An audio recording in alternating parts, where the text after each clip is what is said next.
exciting. Hello. Hi, everybody. Hi, and welcome to our Q&A here with LR Lamb. Thank you so much for joining us today. As you're coming in, it would be really great if you could introduce yourself in the chat, where you're tuning in from. It's really nice for us to see who's here, who's in the audience. I'm here, I'm Annabel from Listening Books, and I'm here with LR Lamb, and I think you're in Edinburgh. I am, yes. Thinking about that, which is lovely. So yeah, if anyone's quite as far as Edinburgh or maybe even further away, please do let us know.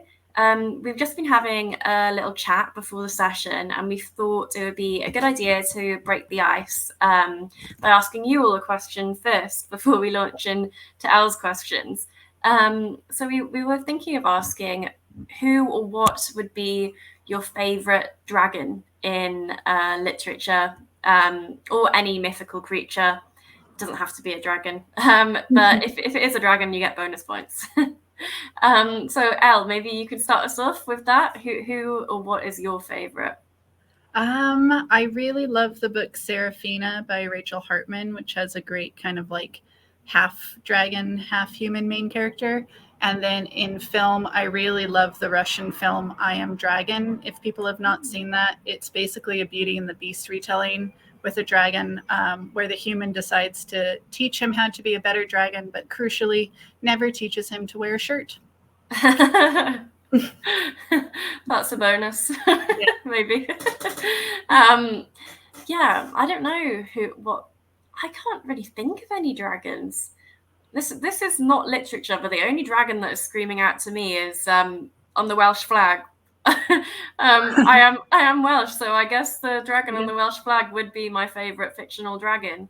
But in literature, I know there's dragons in Harry Potter, but that's beyond me now. The names of the dragons. I'll say my favourite dragon is Everon. Aw, thank you. On trend.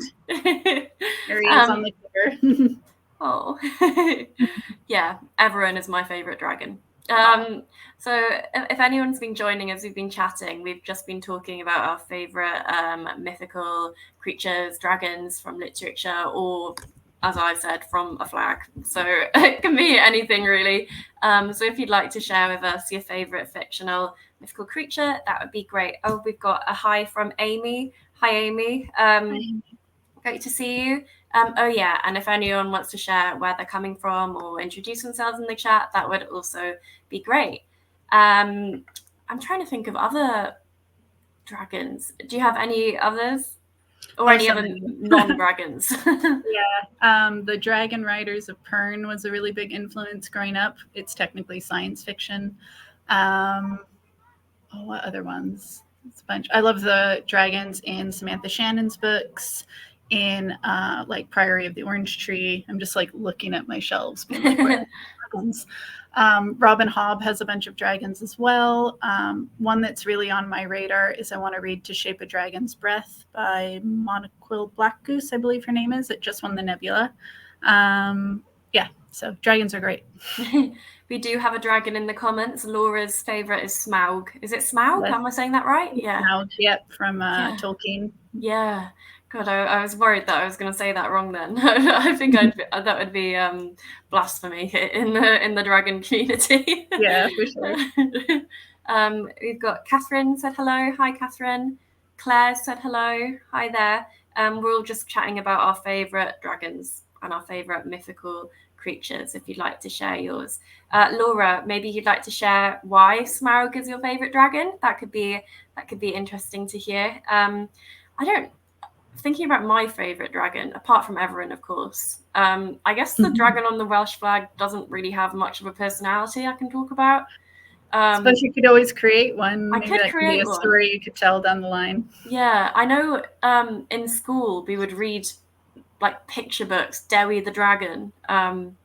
They personified the dragon on the Welsh flag as Dewi, which I always like because that's my dad's name. And it is his birthday, so happy birthday, Dad, if you're Aw, if you're watching. happy birthday.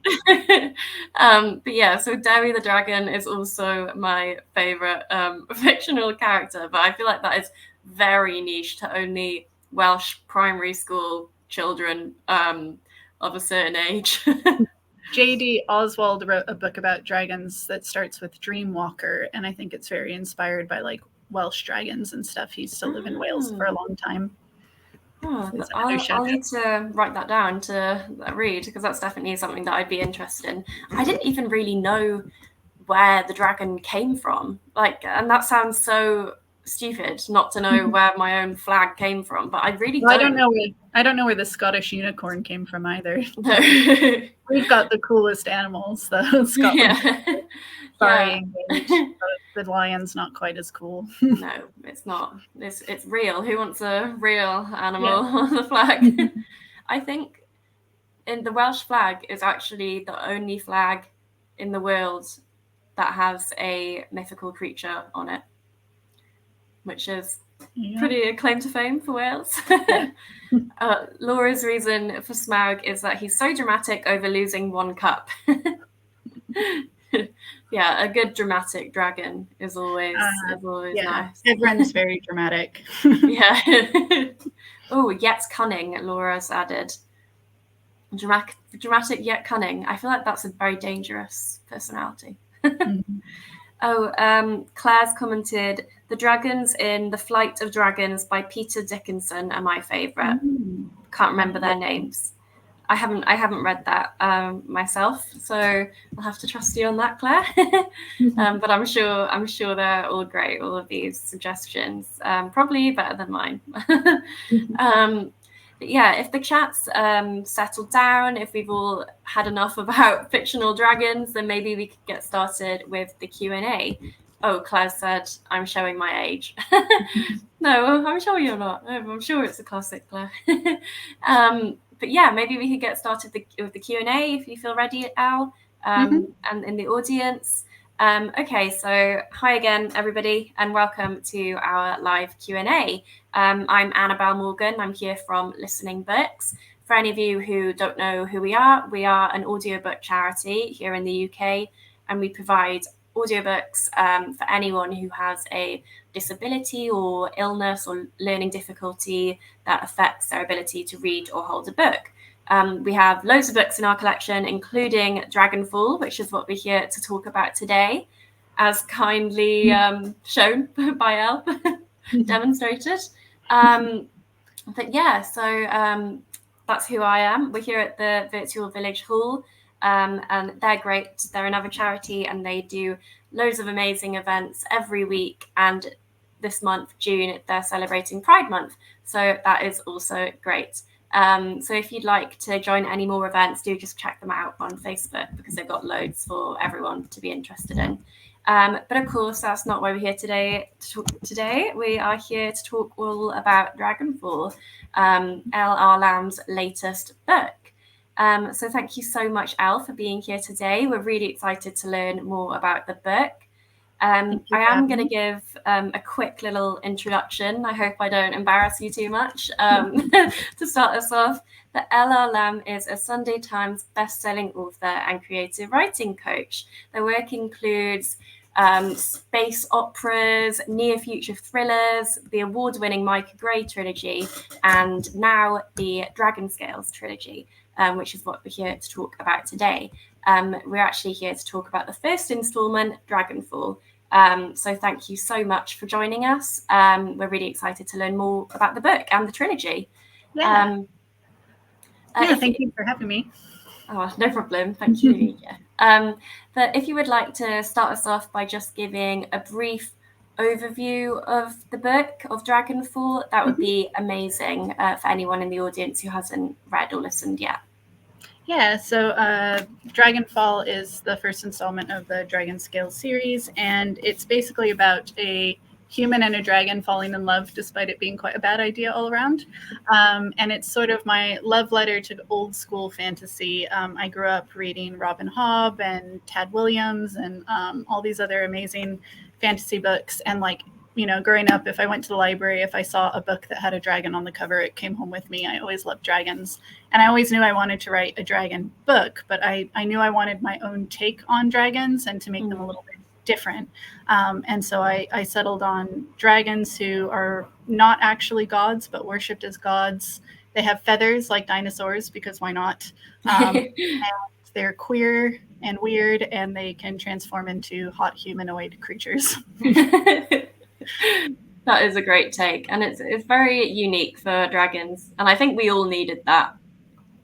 Yeah, that was my hope with it. Yeah, so we've got a gender fluid thief, we've got a reluctant assassin who's got a little pet mini wyvern, because who wouldn't want a little dragon the size of a cat who would like curl around your shoulder, and that sort of thing. So yeah, I just put a bunch of things that I really loved into the book and mixed it all up and made it a queer norm, queer celebratory world, and let it out into the world to hopefully connect with people.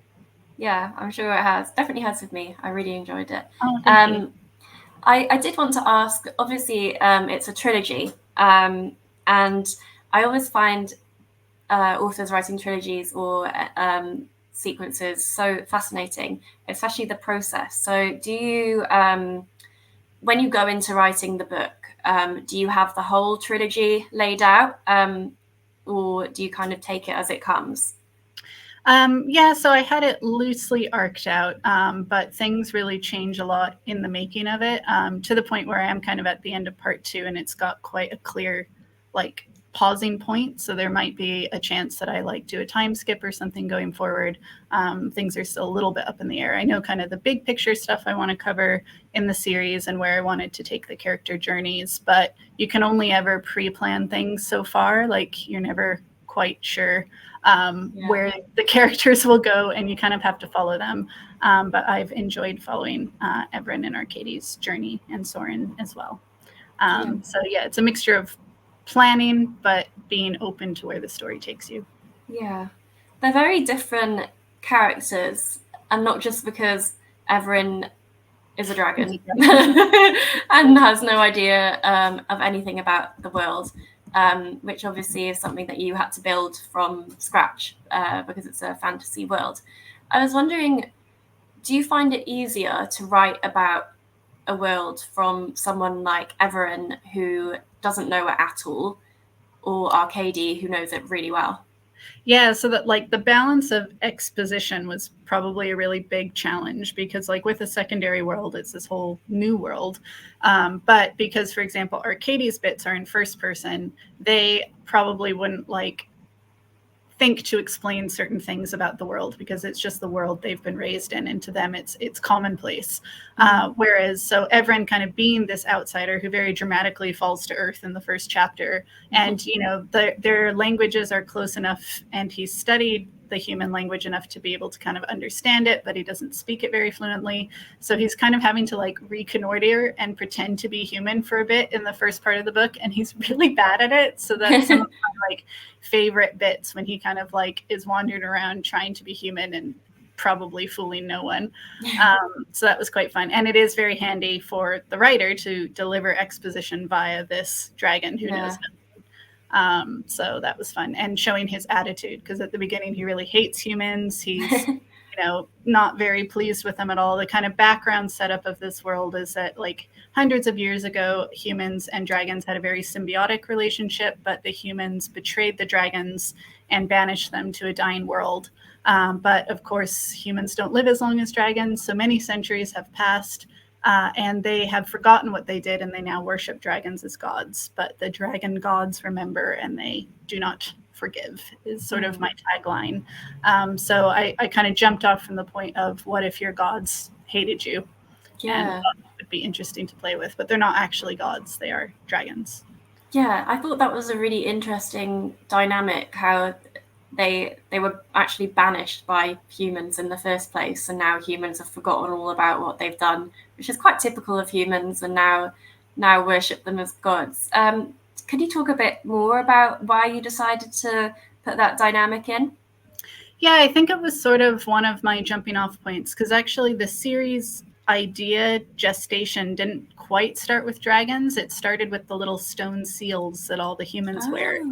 because I was walking around I always forget what it's called, the Pergamon Museum in Berlin, where they have like the recreation of the Assyrian Gate, Ishtar Gate and stuff. And they had these little stone cylinders that, are carved with markings. And there was a little placard that said sometimes people thought of them as magical amulets. And that was like my little plot bunny. So the whole rest of the day walking through the museum, I was like, what would a culture be like if all your magic was funneled through this little thing that was also like your identity? If you signed contract, it was sort of magically binding. It could be a way for people to kind of track you, like the government, perhaps, almost like a cell phone today, but in a very, very magical sense. And that I found really interesting, but that was still just like a cool world building detail. It wasn't an actual story. So I started thinking, okay, well, if they're kind of using stolen magic, who did they steal it from? And then that's where I was like, aha, now I can write my dragon book. Write one for a long time.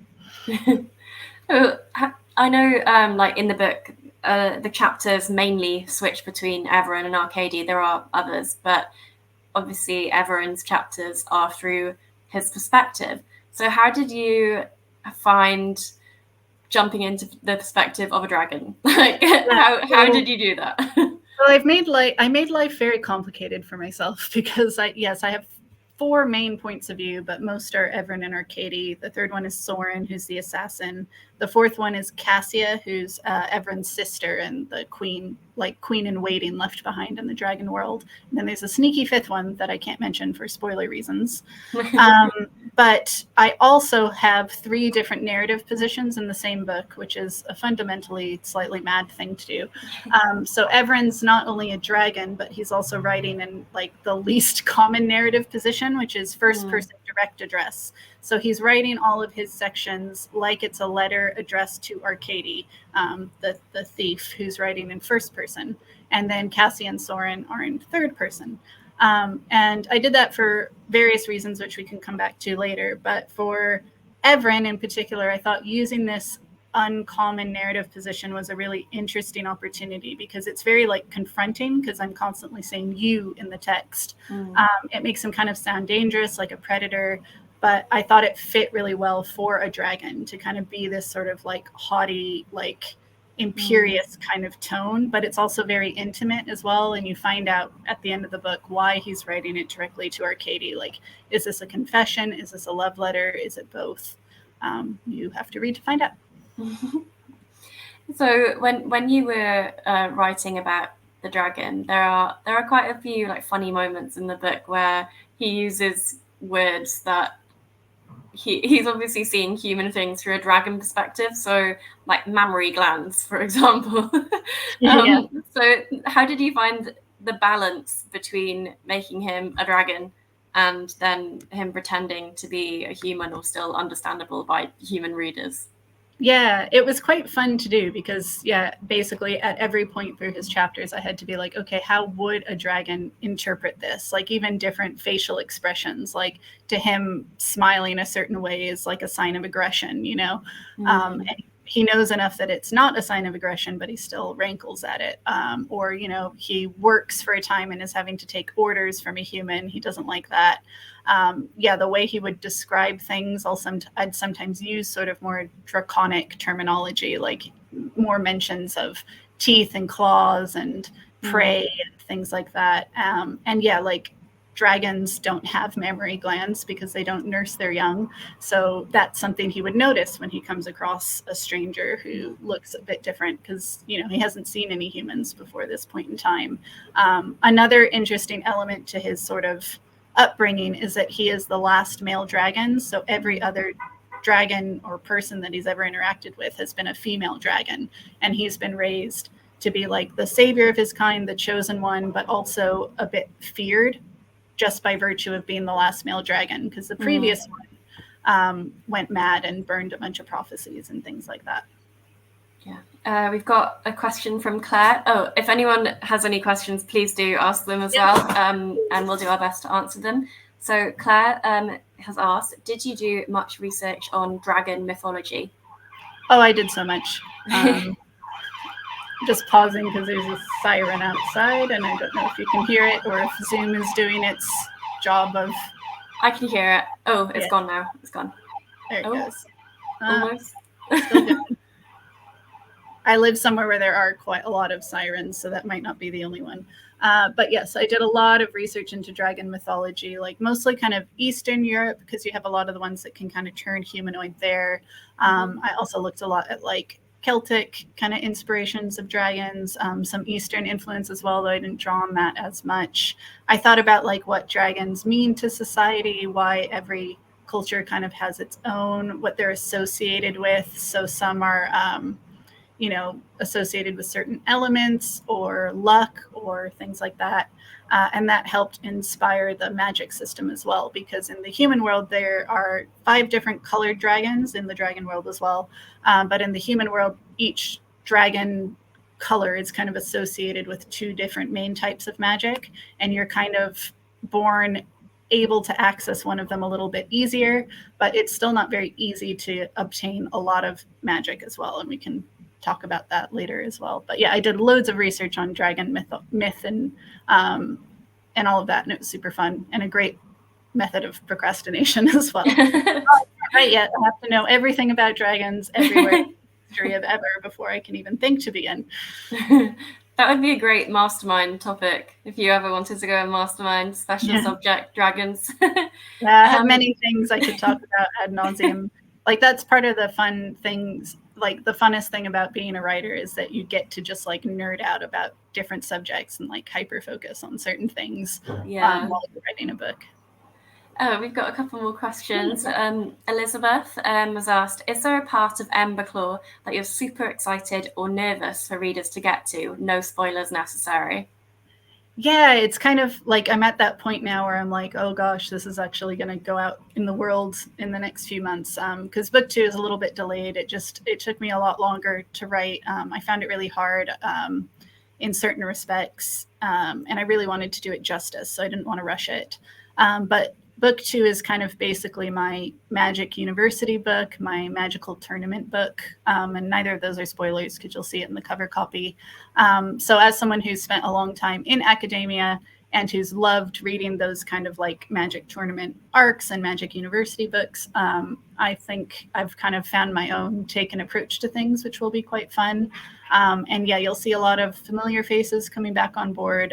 It all kind of kicks off about 3 months after Dragonfall ends. And there are also some dream sequences in particular I'm excited for readers to read. Thank you. We've got a question from Laura. What did you find most challenging about writing from a non-human point of view? Yeah, like the balance of like how human versus how not to be. Because my dragons can turn into humanoid shapes, like I figured they wouldn't be quite as alien as someone who is only ever in a dragon form. So that means in some respects they're not radically different to humans. And that's been interesting because there have been a few readers being like, well, I don't know if Everin seems dragony enough. And I'm like, do you have a dragon that you can ask? So I took my approach to dragons and how I think their sort of society would be and how they would act. They're an interesting people, the dragons in my world, I think, because they have, nursed this hatred for a long time, but they're also trapped in this dying world. Like they have to find a way to get back to the human world or they're not going to survive. Like it keeps getting hotter. That's why there's only one male dragon at the moment, because it's the temperature of the outside that can affect the sex that certain lizards and sea turtles hatch as. So I just stole that and added it to the book. And also I thought it was hilarious that I technically have a scientific reason why 99.9% of my dragons are lesbians. Yeah, but that is a good reason. Another thing that I was thinking about, that you've just kind of touched on that with someone being like, your dragon's not dragony enough, but something that I actually liked about Averin and Arcadia as well is that even though they live in this like magical fantasy world and Averin's a dragon, they still have very like normal human qualities. Like Arcadia, for example, feels really self-conscious because they don't think that there is a worth being of someone who looks like Everin. And then Everin also has these sort of family traumas from feeling like a failure with his family. So why did you decide to make these characters still have that relatable qualities even in such a fantastical novel? Yeah, I suppose I was hoping that everyone would recognize at least a bit of themselves or someone they know in these two characters. So yeah, both Evren and Arcady have crippling imposter syndrome in different ways, or lots of emotional baggage. That means they have a lot of defenses up, they have a lot of walls up. And what's interesting, or what was really interesting in writing it, is that because they're kind of bonded or half bonded through most of the book, those walls are kind of forced to come down. And the kind of one of the central problems of the book is that they're stuck in this half bond. So both of their magic is muted. Evren's trapped in human form, so he can't turn into a dragon even if he wanted to, and he's hiding that he's a dragon from Arcady, which of course goes about as swimmingly as you can imagine. And then Arcady as well, like their magic is dampened, they can't hold spells for as long, and they're also, if one person is injured, the injury is mirrored on the other person, which I thought would be really interesting and sort of force them to have to work together, because if one of them goes and gets killed, the other one would go with it. And the only way to complete that bond is through trust. So I had to take these two very broken, very defensive people, and basically make them go like this. Or like little kisses. Although I kept trying to get them to kiss, and it kept moving more and more in the book, because I was like, no, you're not ready yet. Yeah, there was so much tension, and it's not just like will they, won't they? It's like they literally can't, because it will be painful. And they can't physically touch without Arcady causing Evren pain, which in retrospect I realized set me up for all sorts of delicious tension. But they do find some creative loopholes, is all I'll say. We've got a couple more questions. Elizabeth was asked, what's your favorite part of Dragonfall? Oh, that's a tough one. I think it's some of the quieter moments. Like there's a chapter where Arcady and Evren are kind of speaking to each other through a wall, and they kind of have to break down their defenses a little bit more that way. I also really like the scene that takes place on the beach. I like the dancing rooftop scene. I think I like a lot of the like sweet kind of tender moments in the book. And I really like the very closing part as well, when I kind of answer that condition of narration. So yeah, there's lots of bits and bobs I really love about Dragonfall. Thank you. Maybe Elizabeth, you could share with us your favorite part of Dragonfall as well. That would be really nice to hear. We've got a question from Amy, and this is a great one, because we are an audiobook charity. Did you have in mind how the book would sound when read aloud for the audiobook? Yeah, so my publisher sent me through like a couple sort of audition tapes of a couple of readers, and one of them was Philip, who does all the dragon characters. And I loved him right away. He's Turkish, but he's been in the UK for a really long time, so he has like a very soft accent that I thought really fit Evren in particular, and he has a great way of speaking, and it sounds very lovely, and I thought fit really well.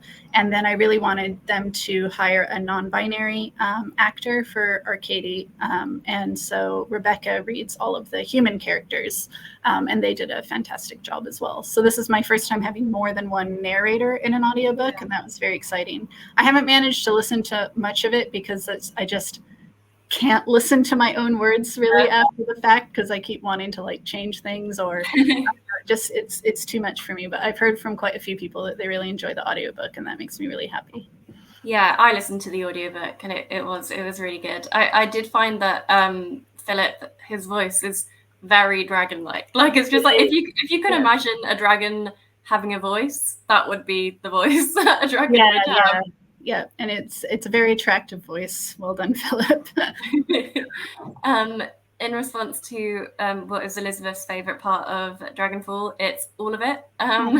The tender moments too, and also their little dance practice. Yes, I do enjoy their dance practice where they get slightly distracted. Thank you for sharing that, Elizabeth. If anyone else has any other favorite moments, it would be great to hear those. But with the audiobook in particular, Did you have much involvement in like the production of the audiobook or how you wanted it to sound, or was that completely like I don't want to hear No, sort of once they were cast, I think the publisher usually sort of takes it over. Sometimes they'll kind of query pronunciation things and that sort of thing, because I do have like a made up language in it, which I worked with a linguist on. So all of the Selenian in the book is a working language that I've developed with Seamus, the red wizard, who actually always wears a red wizard hat. They're great. Shout out to Seamus if you see this later. Hi, Seamus. So you have a whole language, and will you go back to that then throughout the series using that language? So you get some more glimpses of Selenian in book 2. There's like a couple last outstanding queries I have out with Seamus at the moment for a couple of spells, because basically the way humans use magic is they speak Selenian, but again they don't understand the dragon language anymore because it's been so long. So there's quite a funny moment where like Everin is realizing they're just like butchering the pronunciation of the language, and he's so irritated. But it's sort of how they focus and direct the magic to do certain spells. It's not the only way to do magic, as you'll find out, but it's sort of what the humans have fallen into how they've learned how to use it. So that's really interesting with the language. I haven't realized, but I have always wondered this. When you have a language in a book, do you kind of develop the entire language beforehand, or do you just go along with whatever phrases are necessary and then make them up?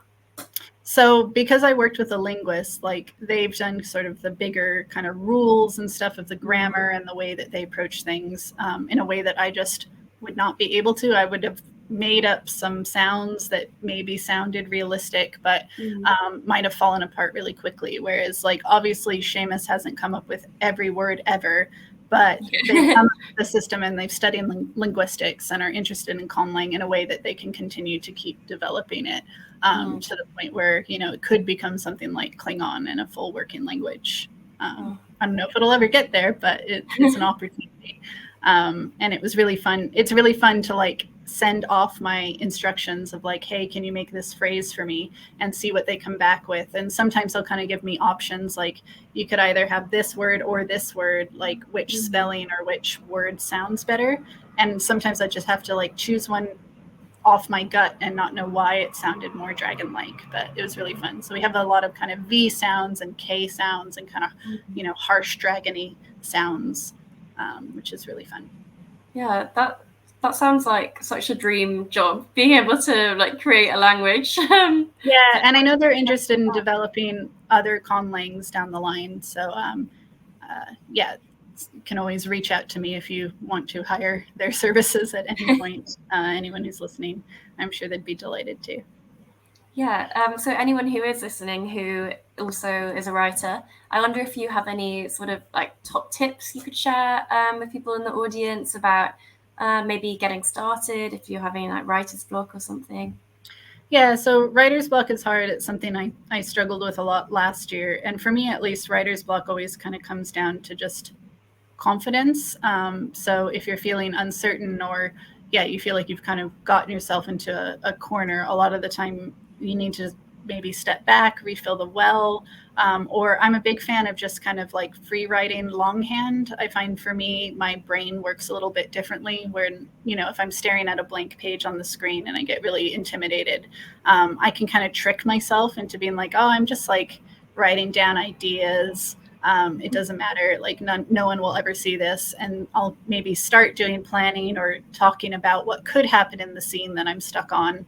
And then I'll find myself sort of falling into it. And I think probably my other top tip too is like, it's okay to do little and often. It will all add up. Even if you only write like 200, 250 words a day, if you do that almost every day, within a year or so, you'd have a book. So if you tell yourself, okay, I only need to write like X number of words, or even if I don't reach 200 words, that's fine. But a lot of the time it's just the act of getting started and getting going that's the hardest part. And then you get into it and you start to have fun, and suddenly you realize you've written a lot more than you thought you would. Yeah. It must be quite intimidating having like a set of words each day that you need to write. I don't know if I could work like that.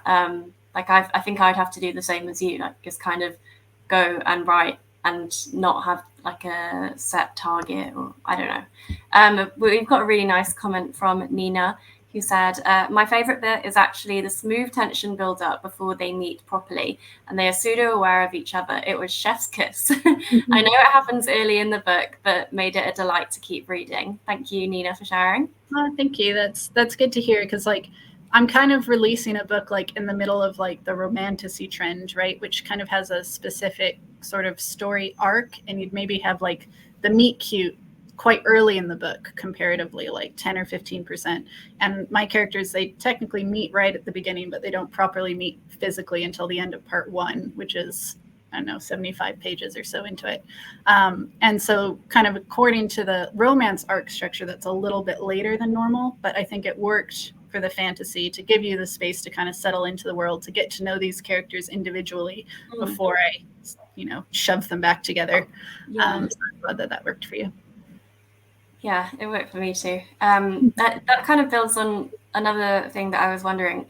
When you're writing fantasy in particular, when you're setting up a whole new world, how would you go about plotting that and creating this new world? Because it sounds really hard to me to write about somewhere that isn't like even the UK. Like I wouldn't know where to begin. Yeah, so I've kind of created sort of a world Bible where I kind of keep track of bigger things like the history of the world. I knew I didn't want to have more than like 3 or 4 countries, because the more you have, the more you have to develop. And I know too that like this isn't a series where they travel loads anyway. Like there is potentially scope to open it up later. But for the moment, both book 1 and book 2 is primarily set in Loch and in the capital city of Vatra in particular. So I have a little bit of travel, but not too much yet. So I have Loch and Myria, which used to be one country, but they've separated about 30 years before the book began, because I thought that would be really interesting to navigate, like a semi-recent coup that's kind of within the previous generation's memory. And Arcadie's grandparent, who's known as the Plague Bringer now, and Arcadie is determined to kind of clear his name and prove that he didn't actually release this plague, would have been involved or at least present during that coup. And so that was interesting to play with. I also wanted to have a more antagonistic country, so I've got Jask to the south, which is a little bit more Nordic based. And then I've got a little kind of bit of islands over to the side called the Glass Isles, and I've got the Dragon World as well. And this is my first time where I've had a map in a book, so that was very exciting. I'll show you the map real quick, because that was like always a dream growing up. I was like, I want a map. So it was super exciting. And the maker of the map is Devin Rue. So if you've watched Critical Role, she's done some maps for them. And I made a very basic bad version of this in a program called Incarnate. And Devin Rue very kindly was like, none of your rivers make sense whatsoever. So she fixed all my rivers. And so, yeah, it was really fun. That's really interesting, because I listened to the audiobook, so I didn't know that there was a map. But then again, like, I didn't necessarily feel like I needed one. Like I still could figure out where the countries were, what things look like. So I guess that's a compliment.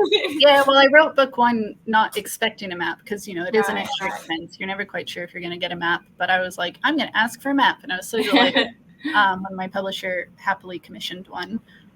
So I kind of thought about the setting of the world, the weather, but also like culture.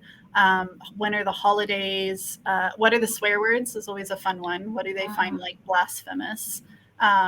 And yeah, like my big thing is I knew I really wanted to make this a queer norm world. So Loch in particular, not the whole world. Jask is still more like traditionally patriarchal. And Loch Myria kind of used to be a bit more like that, but it's moved away from it. And so in Loch in particular, it's considered rude to assume a stranger's gender. So if you see, a shopkeeper in a shop or whatever, and you don't know them, you would always default to they, them, no matter how they present, because it's just considered in that culture a little bit rude to assume before they have told you. So, once you get to know someone and you kind of go from formality to more informal, you would, for example, like, flash your pronouns in a sign language, and it's sort of just, here is me, I'm she, he, or they, or any.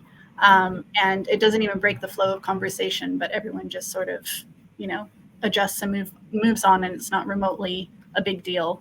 And that's something that was really important to me as a non-binary creator, to just experiment with gender being a bit more open and fluid, and not just tolerated, but celebrated.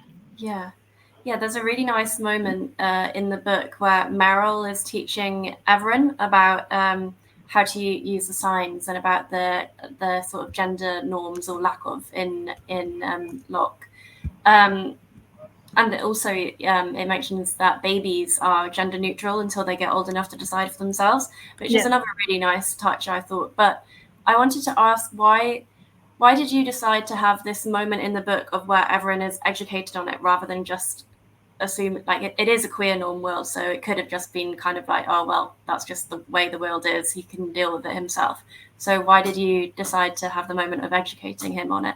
Yeah, it was something I kind of like put in and took out a few times, because, it is a bit like, let me explain the rules to you. But it is quite short. It's like a page and a half, if that.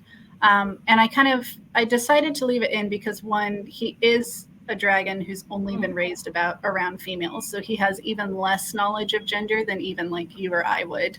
And two, because like there's going to be a range of people who read the book. Some people are going to be, already very aware of kind of, gender and sexuality and all of that. But there will be some people where this is maybe the first time they've ever, read about non-binary characters, for example.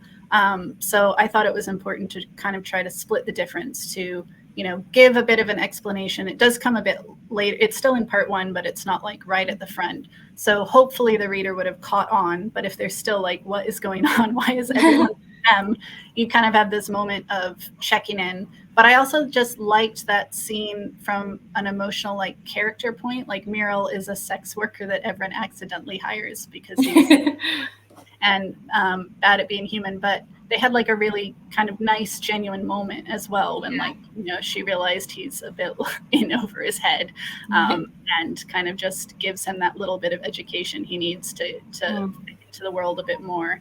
And it's kind of, right before the rest of the book kicks off. So it's sort of that slower moment before we kick into the next bit.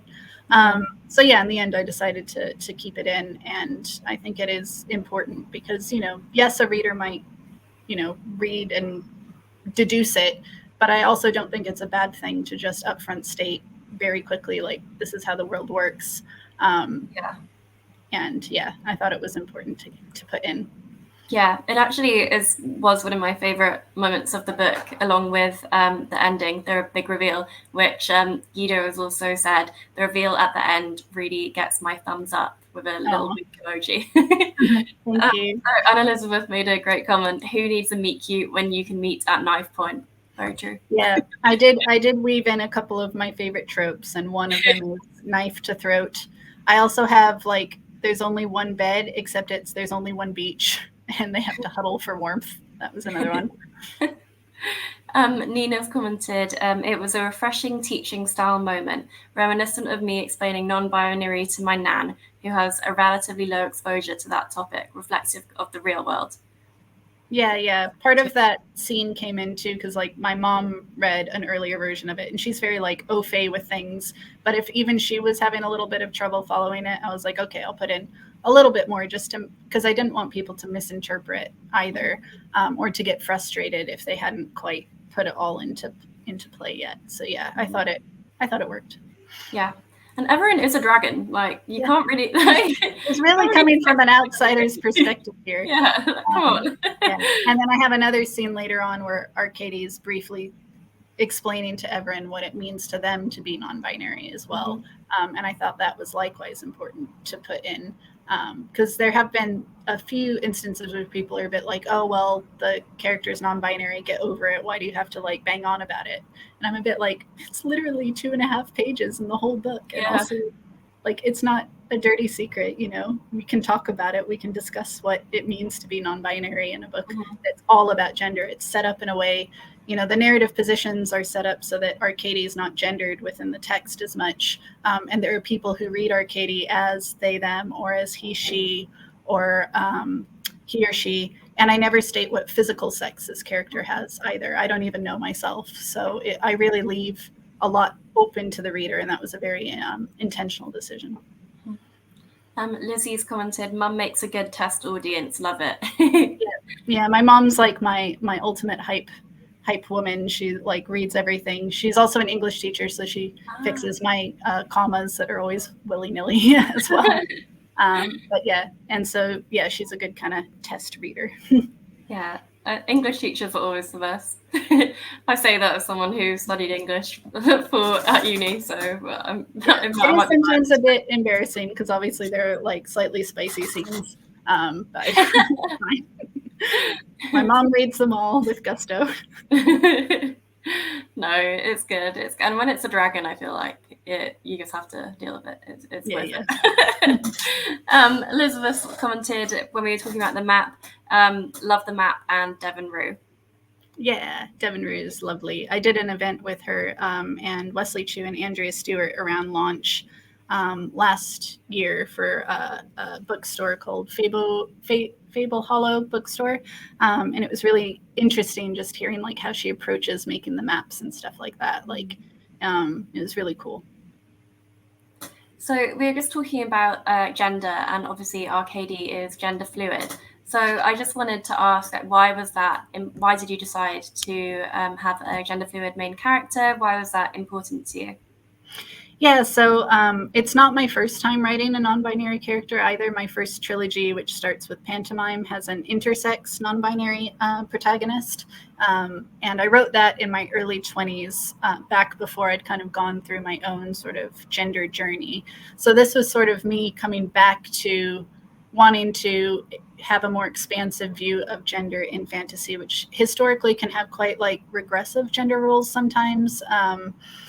Like we're having a lot of great diverse fantasy in so many different ways, but I haven't quite seen many other people approach gender the way that I have in Dragonfall.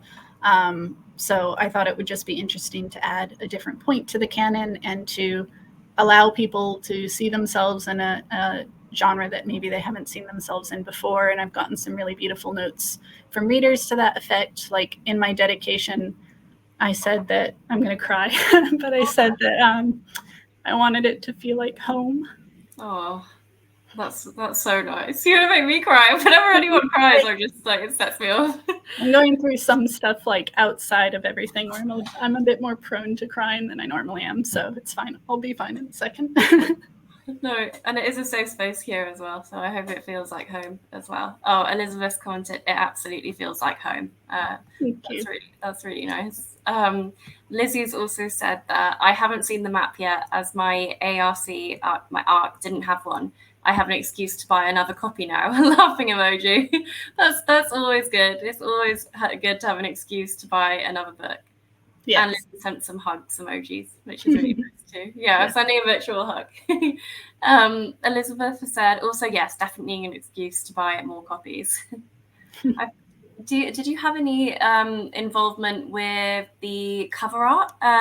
Like, obviously, I feel like with fantasy, cover art can be so elaborate, detailed, beautiful. So how did you find that experience of this? Yeah, it was really lovely and collaborative. So Daw Books, my US publisher, sent me kind of like a short list of 4 authors, and one of them was Michaela Alcaino, and I've been loving her covers for ages. Like if you go to any bookstore, particularly in the UK, she's very popular at the moment. So like I'm looking at my shelves again. City of Stardust by Georgia Summers has her, Jennifer Saint. Yeah, quite a lot of authors have been graced with Michaela's beautiful art. My main point to them was like, please put a dragon on it. Like I want a giant dragon on the cover. And I think we can all agree that Michaela really nailed the brief here. And it hasn't been like technically officially revealed, but the Ember Claw cover is floating about if you look for it. And it's got a purple dragon instead. So yeah, it was really lovely. And this is the US edition, but the UK one had foil as well, and it was shiny, which was very cool. And there have been some special editions with sprayed edges. In the US, there's going to be the Barnes & Noble exclusive edition, which has red sprayed edges, which is very exciting. So yeah, I'm really happy with Michaela Alcaino's cover. It was like a dream come true. So it's beautiful. Yeah, Lizzie said, I peeped the cover for the sequel on Amazon and you picked the right artist for sure. I agree. It's so nice. It's such a nice cover. Laura said, after reading Dragonfall, it was harder to accustom to this world that's weirder about gender. I completely had the same experience. I remember there's one line in particular where Everin said, what if I told you I was a she? And then Meryl's just said, well, I'd adjust. Like, it's just so... Yeah, it's not a big deal. Yeah, and then you come back to this world and you think, what's so hard? What's so hard? I guess it's something that I just find so frustrating, obviously, because it's become such a subject of a culture war. And releasing a book that's so queer kind of in the middle of that has been quite like confronting and difficult sometimes. But I guess I just fundamentally will never understand why people won't just trust people. Like, if they tell you the truth of themselves, why not just believe them? And like, why does it hurt you? It doesn't actually need to hurt you to just believe them and respect them and listen to them. And the world would be a kinder and more beautiful place if we did that. Yeah, definitely. Elizabeth's commented, absolutely adore the non-binary rep. Thank you for it, and sorry for all the questions. Elizabeth, please don't be sorry. We want questions. It's a Q&A. Don't worry. Yeah, the questions have been amazing, so don't ever apologize for them. But another question was, I love mentally attaching songs to books. If Dragonfall had a movie, what song would you definitely want to be part of the soundtrack? Thank you. Oh, there's what is it called? There's a song that has like a line in it that like, I'm an angel. I'm going to have to Google it because it's going to bother me. I think it's the Cardigan, You're the Storm, the Cardigans. Yeah, You're the Storm by the Cardigans. And I'll find the particular lyric. It's, I'm an angel bored like hell and you're a devil meaning well. You steal my lines and you strike me down. Come raise your flag upon me. And if you want me, I'm your country, that sort of thing. And then it says, if you're the storm that I believe in. And there's a lot about storms and stuff within the book. So that was like one of the ones that would be on my playlist. And then my friend's been making me these really lovely videos because I do not know how to make videos. So she's made little, I've minimized my, there we are, there you're back. She's made little kind of like character videos for the 4 POVs and assigned songs to each of them. And I thought she did a really great job of choosing them as well. Elizabeth said, ooh, love it. And Guido said, love that song. So that's got approval already if there's ever to be a movie. That's the one that jumps to my head. But I like to listen to a lot of instrumental music. And weirdly, I listened to a lot of Enya singing in Elvish while writing this book. So I'm sure that I can see that. Things. I mean, Enya was my most listened to artist last year. But like, I love her music. I wish she would like release more music in Elvish. maybe Enya will come out of retirement to make the soundtrack for Dragonfall. That would be pretty cool. So Lizzie has asked. Oh, Elizabeth has said Enya, yes. Lizzie has asked, how many books will be in the series? Sorry if you've already answered this. I joined late. Yeah, it's currently slightly up in the air, so I cannot answer that at this time. And there's a few reasons why, but I'll just leave it there. And Lizzie's also said Ruel songs would fit really well too. I haven't listened to Ruel. I haven't listened to Ruel. I'll look them up. Oh, I also really love Aurora. Her songs are kind of a similar vibe as well. Do you have any like dream actors in mind that could play like Everin in his human form and Arcady? The guy who plays Randall Thor in Wheel of Time, maybe, but I do imagine Everin probably a bit more like angular. So actually my answer is Brendan Fraser's son, the one who's the redhead. Oh. If you Google them, there was this meme that went around that was like Brendan with his beautiful sons, and someone said like one is an Anne Rice vampire and one is a Stephanie Meyer vampire, and I cannot answer more at this time. So he is the Anne Rice vampire. So he would be great. And then for Arcady, the actor who was in season 2 of Wheel of Time and also in Fallout, they're a non-binary actor, and I think they would be great. We've got Nina, who definitely supports your choice, saying yes, the elvish redhead, all in Yes, capital letters. elvish redhead. Yes. I have no idea if he is remotely interested in acting, considering how much CGI dragon stuff this would require. I think its odds of getting adapted are quite low, but you never know. We can live and dream. I would love to see how they would make like the preterite form on film or on TV. Like, I'd really like. Basically, kind of elvish, fey. They've got some pointy ears. They've got some dragon contacts they would need. Some kind of feathered hair. And lightly pebbled skin might be hard to do. They might not bother with that. Optional. Elizabeth is seconding Ruel, so that will definitely be something I'll have to look into. Yeah, I'll listen to them. Lizzie said this would be stunning animated, to be fair. Oh, that would be beautiful. Yeah, I would be very open to that as well. Yeah. But alas, it's not quite in our control. But if it ever happens, I'd be very excited.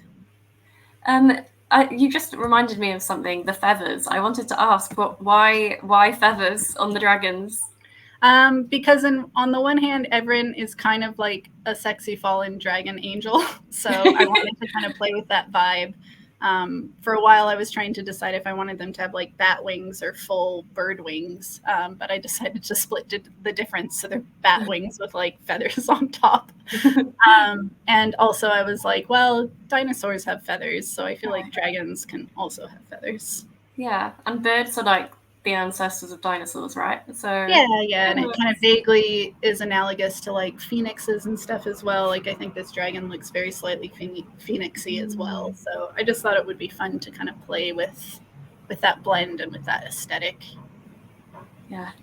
Elizabeth said would love to see that. I think that's the animation or the TV or film. If cosplayers can do it, TV can. Yeah, I would love it. So, you know. And Lizzie is manifesting it for you, which is lovely. Thanks, Lizzie. And Lizzie's also asked, are there any new creatures in the next book?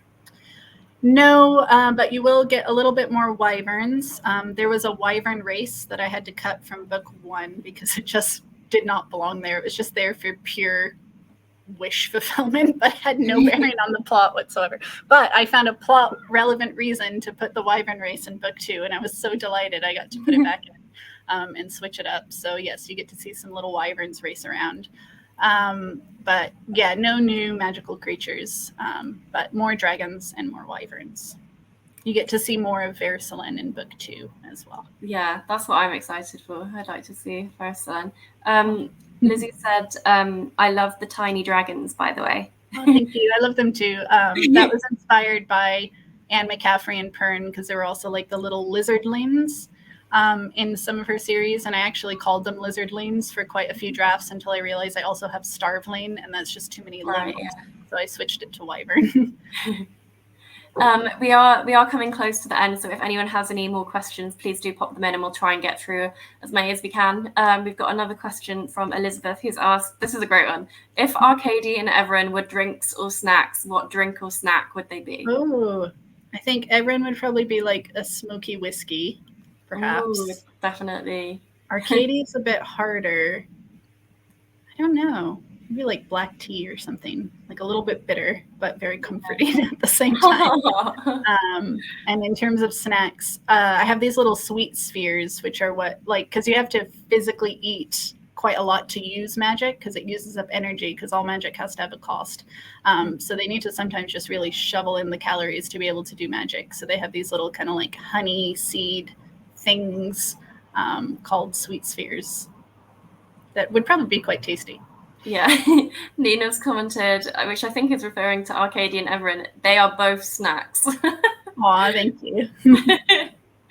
Thank you for all of your questions, everybody. We are coming close to the end, but we have like a couple more minutes if you have any last minute ones to sneak in. But But yeah, as we're here, thank you so much for joining us. It's been such a great conversation, and it's been great to hear all of your lovely comments about the book as well. Yeah, it's been really lovely getting questions from people who've read the books, because a lot of the time when you're doing sort of Q&A, especially I did a bunch last year, and it was kind of before people had much chance to read the books yet. So it's really nice to hear from readers. It's really lovely. I write to connect, so it's always really lovely when you hear it has connected. So thank you for spending some time in my world with my dragons. Oh, thank you. Thanks for joining us as well. It's been such an amazing conversation. But yeah, just to wrap up, thanks everyone. And just as a reminder, we're an audiobook charity, and we provide access to thousands of books, including Dragonfall, and hopefully the rest of the books whenever they're available in audio. So if you do think we could help you access books, please check us out, and come back for more Q&As. So thanks everyone. Thank you. Bye. Bye.